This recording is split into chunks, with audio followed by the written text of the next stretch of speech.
So we started writing the album about April. We spent most of the summer, well, all of the summer writing it. And it's been a real collaborative effort between all 6 of us.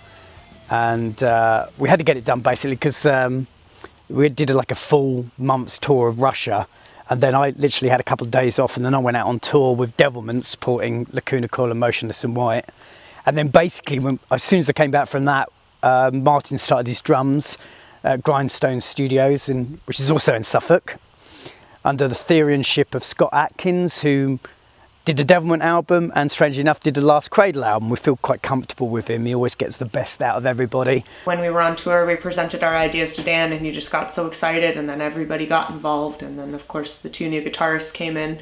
And it's been the strangest experience for me because we wrote everything over email, Dropbox, Skype.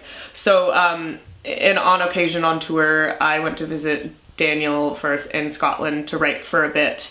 So it just kind of over the past year has come together in the best way we can make it happen, with us being from 4 different countries. It's been a really productive period for the band actually, and the new album is like, the musicianship is amazing. I'm really excited about people hearing it. It's got really harks back to the glory days of Cradle of Filth.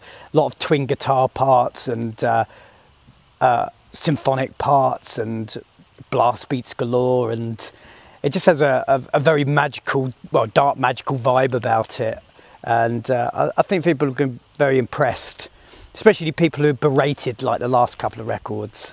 I think they'll find solace in the fact that Cradle have kind of returned to former glories, but not at the expense of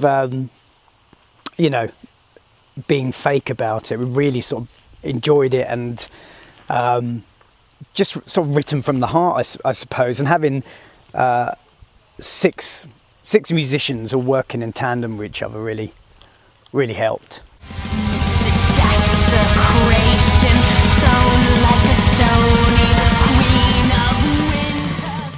It's easy, like a natural thing for us, because I would say we are long-term fans of the Cradle, so it makes things more easier, yeah, to get along with the concepts and with the music. It's strange.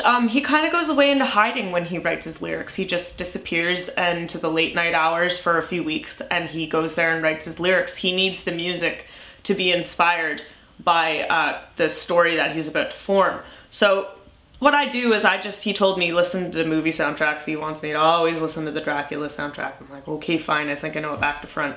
And it's beautiful, obviously. So I just started getting ideas of really dark, heavy things that I wouldn't necessarily put in Schoolcraft. Schoolcraft is more of a, like, I want to say pop, but it's not pop, just pop melody stuff like even little kids could sing along to, whereas with Cradle it gets a little more darker, progressive, more of what I learned in theory in university.